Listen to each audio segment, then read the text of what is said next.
Welcome to the Commercial Real Estate Mastery Podcast, where you'll learn the correct way to identify, negotiate, perform due diligence on, renegotiate, finance, turn around, and operate real estate in today's market, a market in which volatility creates opportunity and sound principles defeat fads and bubbles. And now, here is your host, a 25-year commercial real estate veteran and co-owner of over $1 billion in real estate assets, Frank Rolfe.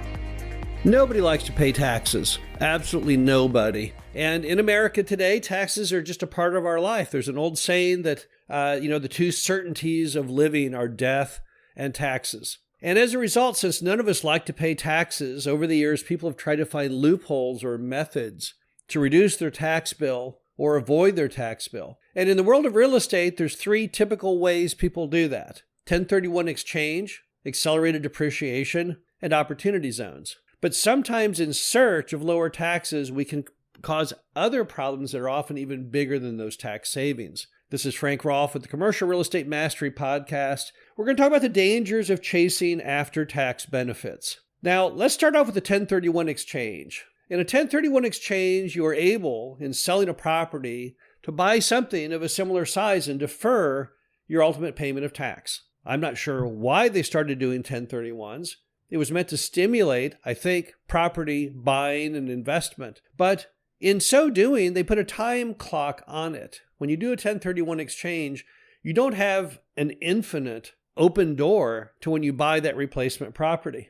Instead, you only have a matter of days. So as a result, there's this time clock running from the minute you start that 1031 until you complete it. And I think that's where much of the danger happens. Because when you're racing to meet the demands of the clock on that replacement property, you often lower your standards, and that is the big issue. So let's say that you sold a duplex and you did tremendously well on it. You bought it perfectly, you fixed it up, you raised the rent, and let's assume now you make $500,000 profit. You found a buyer and you're going to make $500,000 profit. But instead you decide you're going to roll that into a 1031 exchange. You're going to go out and buy a replacement property. But this next thing you buy, you're not as good a shopper. You're under the gun.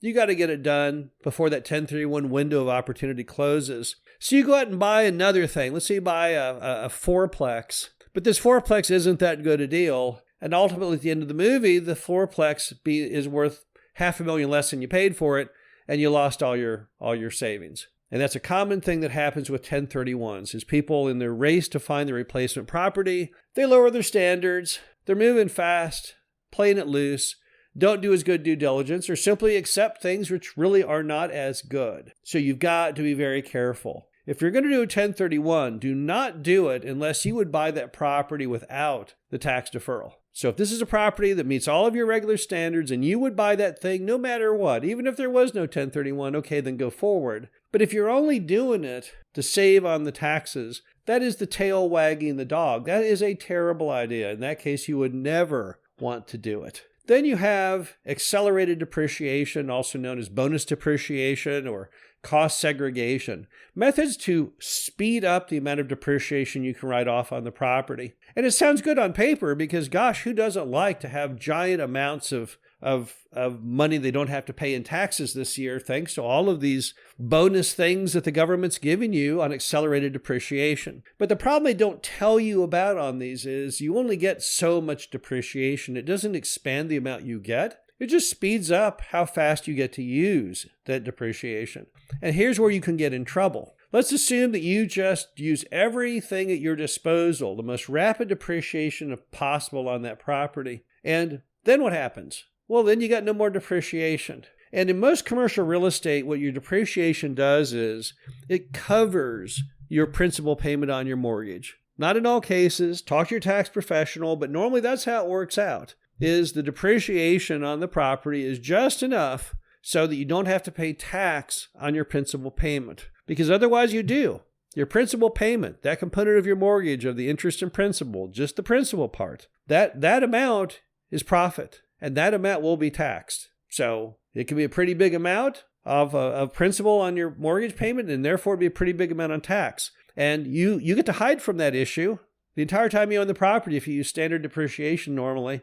But when you ramp it up, when you go accelerated, you end up with what's called phantom income. That's where you have profitable, taxable money on paper, but you never got it. And you didn't get it because you had to give the principal portion to the bank. So you have no money to pay the tax. Therein lies the problem. So make sure you understand on those rapid depreciation schemes what happens at the end of the movie once you've burned through all the depreciation, because then it seems a little less fun. Then you have opportunity zones. Now, the opportunity zone is a new kind of tax deferral strategy brought to you via the government trying to get people to invest in blighted areas. And the key question on many people who dabble in opportunity zones are, is it really going to work? Do people really want to live there? Because some of these areas that are in opportunity zones, it's hard to fathom how there are any customers. You can build apartments there, sure, we can build a retail center, but is anyone really going to want to take occupancy there? How is that exactly going to work?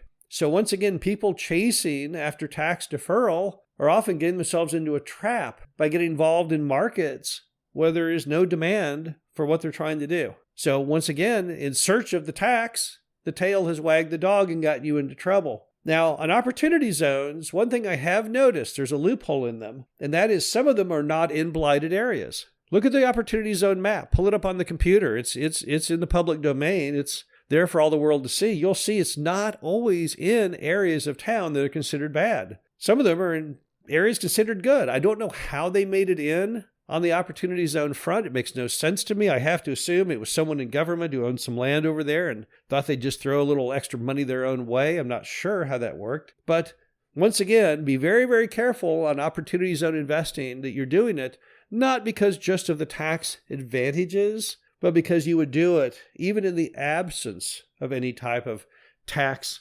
benefit at all. The bottom line is that it's not always bad to pay tax. Right now, our nation has among the lowest tax rate ever on real estate sales via capital gains tax. It was something the Biden administration wanted to take away. They wanted to remove capital gains. Fortunately, it never happened.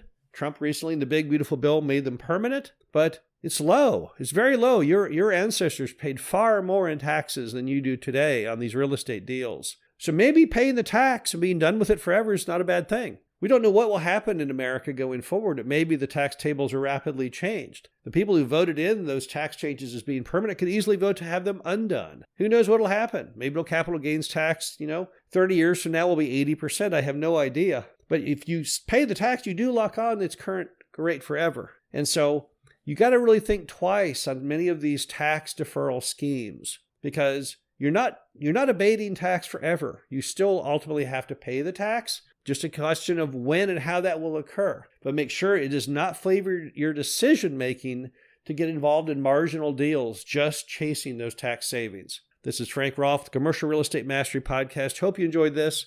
Talk to you again soon. Thank you for listening to the Commercial Real Estate Mastery Podcast.